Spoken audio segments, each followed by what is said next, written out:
Assalamualaikum warahmatullahi wabarakatuh. Hamdan wa syukranillah, salatu wassalamu ala rasulillah, ma ba'd. Siang ini kita akan membahas tema tentang motivasi wirausaha pada mata kuliah kewirausahaan di STAI Miftahul Huda Al Azhar Banjar. Ya. Pertama, kenapa motivasi wirausaha itu penting? Ya. Kalau kita melihat dari definisi motivasi, ya, di mana motivasi merupakan sebuah dorongan psikologis dalam mengarahkan seseorang pada tujuan bisnis. Nah, kalau melihat definisi ini, tentu motivasi itu menjadi sangat penting karena tanpa motivasi berarti ia tidak mempunyai dorongan ya untuk sampai pada goal, untuk sampai pada tujuan, untuk sampai pada something that we want to achieve gitu ya, nggak akan bisa gitu ya, karena nggak ada dorongan secara psikologis. Nah, sehingga dari definisi ini kita tahu bahwa motivasi itu menjadi sangat penting gitu ya. Kemudian selain itu, motivasi dapat membantu mempertahankan bisnis, mengembangkan karir, menyukseskan bisnis itu ya. Sehingga motivasi menjadi sangat penting agar tujuan bisnis tercapai gitu ya. Agar tujuan perusahaan bisa tercapai, agar visi, misi dan objektif dari perusahaan bisa tercapai. Kemudian motivasi itu terbagi dua, ada motivasi intrinsik, ada motivasi ekstrinsik. Motivasi intrinsik adalah motivasi yang mengacu pada faktor-faktor dari dalam diri individu, baik dalam tugas maupun bagi diri wirausaha. Motivasi ekstrinsik adalah motivasi yang mengacu pada faktor-faktor dari luar dan telah ditetapkan pada tugas ataupun pada diri seorang wirausahawan. Jadi ada yang dari dalam, ada yang dari luar ya. Tentu dua-duanya penting, dan lebih penting tentu motivasi yang dari dalam diri gitu ya. Sehingga meskipun nanti tidak ada orang yang memotivasi dari luar dirinya, ketika dalam dirinya itu punya motivasi, itu ia akan punya dorongan untuk sampai pada tujuan gitu ya. Faktor-faktor berwirausaha ya. Sebenarnya ini kita sudah bahas 2 poin pertama ya. Jadi di 2 poin pertama mengenai ciri-ciri wirausaha yang berhasil dan sikap wirausaha, kita hanya akan mereview saja. Nah, nanti yang akan kita bahas adalah nomor 3 gitu ya, mengenai kompetensi yang perlu dimiliki oleh seorang wirausaha.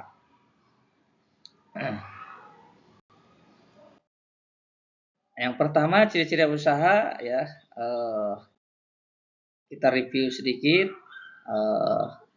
Pertama tentu harus punya visi dan tujuan yang jelas gitu ya, agar tahu mau kemana ia melangkah, agar tahu tujuan apa yang ingin dicapai gitu ya. Ketika visi dan tujuannya jelas, melangkahnya pun tentu akan sesuai dengan tujuannya gitu. Kemudian yang kedua, ciri-ciri wirausaha itu yang berhasil itu punya inisiatif dan selalu proaktif gitu ya. Jadi tidak hanya menunggu sesuatu, tetapi ia terlebih dahulu memulai mencari peluang gitu ya, proaktif mencari peluang, mencari opportunity gitu ya, tidak hanya dia menunggu saja. Nah itu ciri wirausaha yang berhasil, inisiatif dan selalu proaktif. Kemudian yang ketiga, berorientasi pada prestasi ya. Jadi pengusaha yang sukses itu selalu mengejar prestasi yang lebih baik daripada prestasi sebelumnya. Ya, jadi kita pun diajarkan ya, hari ini harus lebih baik daripada hari kemarin gitu ya. Kemudian yang keempat, berani mengambil risiko. Seorang entrepreneur itu risk taker, bukan risk averse ya. Ia itu pengambil risiko, siap menghadapi risiko ya. Bukan risk averse, bukan malah menghindar dari risiko gitu ya. Jadi apapun resikonya dihadapi, dijalani gitu ya, dan berani mengambil resiko. Yang kelima tentu kerja keras ya, manjada wajada gitu ya, man laja walaja. Kita diajarkan di agama Islam bahwa orang yang bersungguh-sungguh gitu ya akan bisa sampai pada apa yang dicita-citakan. Meskipun pada akhirnya tentu kita bertawakal, tetapi konsep ikhtiar pun diajarkan ya. Ikhtiar dalam rangka kita bisa betul-betul ya bekerja keras agar tujuan dan bisa tercapai. Kemudian yang keenam, bertanggung jawab, responsible tentu ya, ketika punya beragam aktivitas ya, ketika punya tanggung jawab yang baik, maka ia akan melaksanakannya dengan sebaik-baiknya.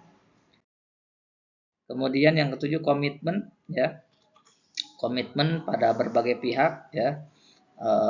Itu yang harus dipegang teguh, harus ditepati ya, karena berbicara bisnis, berbicara entrepreneur tentu berbicara tentang trust, kepercayaan. Nah, ketika kita punya komitmen yang baik gitu ya, tentu kita akan mudah dipercaya gitu ya, akan dipercaya oleh orang lain. Kemudian yang kedelapan, mengembangkan hubungan baik ya dengan berbagai pihak ya. Seorang entrepreneur itu harus bisa mudah bergaul ya, sehingga banyak jejaring, banyak network, banyak bersilaturahmi. Nah, itu 8 poin mengenai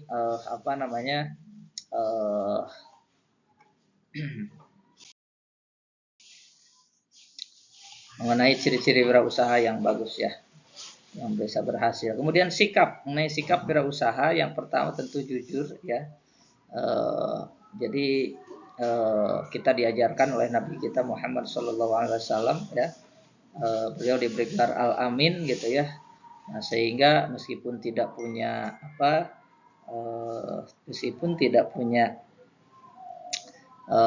modal, ketika kita jujur, insya Allah banyak investor yang mau berbisnis dengan kita. Kemudian yang kedua, fokus itu ya, fokus dan punya tujuan jangka panjang, jadi punya gambaran yang jelas mengenai perkembangan akhir usaha yang dilaksanakan itu ya. Kemudian ketiga, taat itu ya. Dalam konteks ini tentu kita tidak bisa hanya menyandarkan pada usaha kita ya. Kita harus bersandar pada Allah Subhanahu wa taala, dan ketika bisnis kita dijadikan sebagai wasilah ibadah, tentu motivasinya itu akan luar biasa, lebih besar daripada hanya sebatas untuk mendapatkan materi duniawi saja. Kemudian, ini yang ketiga, kompetensi apa yang harus dimiliki gitu ya. Kompetensi yang perlu dimiliki oleh seorang entrepreneur, pertama, knowing your business. Kita harus tahu usaha apa yang akan kita lakukan ya. Jadi kalau kita ingin misalkan usaha di bidang kuliner, ya tentu harus tahu tentang kuliner. Ingin jual kue, tentu harus tahu tentang kue gitu ya. Knowing your business. Karena bisnis itu ibarat bayi ya, kalau kita tahu harus benar-benar diurus gitu ya. Dan memahami akan bisnis yang kita jalankan, itu faktor yang memang menjadi prasyarat kesuksesan bisnis kita. Kemudian yang kedua, knowing the basic business management. Kita harus tahu dasar-dasar pengelolaan bisnis ya. Bagaimana dari mulai planning, organizing ya, kemudian juga actuating ya, evaluation ya, dan lain sebagainya. Kita harus tahu bagaimana cara mengorganisasikan, merencanakan, memperhitungkan, memprediksi ya, dan lain sebagainya. Kemudian having the proper attitude ya, kita harus memiliki sikap yang sempurna terhadap usaha yang dilakukan. Harus punya akhlak yang baik gitu ya. Jadi pedagang, jadi apapun tentu ya, ketika punya attitude yang baik ya, itu akan mudah mendatangkan pundi-pundi rezeki. Kemudian having adequate capital, harus punya modal yang cukup. Modal di sini tidak hanya sebatas modal berupa materi ya, tetapi social capital, spiritual capital gitu ya. Itu pun bagian dari modal yang diperlukan dalam konteks agar kita menjadi entrepreneur yang berhasil ya. Nah, Kemudian managing finance effectively, ya kita harus bisa manage keuangan, mampu mengelola keuangan secara efektif, tahu cash flow, tahu profit and loss statement, tahu aset, liability, equity dan lain sebagainya. Pengeluaran, pemasukan jangan sampai besar pasak daripada tiang ya dan lain sebagainya.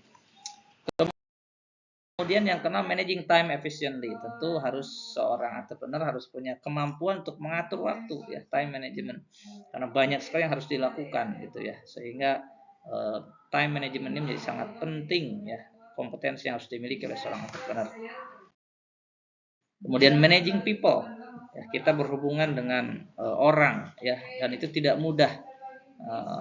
Harus bisa memotivasi, harus bisa membuat mereka nyaman, harus bisa SDM kita punya SDM yang unggul dan lain sebagainya.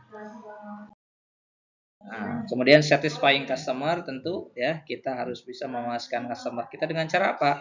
By providing high quality product. Kita harus bisa memberi kepuasan dengan cara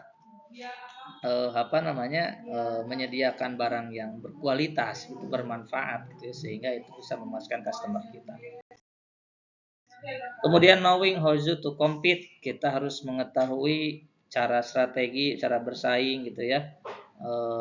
Tahu strength kita apa, weakness kita apa, opportunity-nya, threat-nya apa gitu ya. Sehingga setelah tahu itu kita tahu strategi apa yang bisa kita lakukan.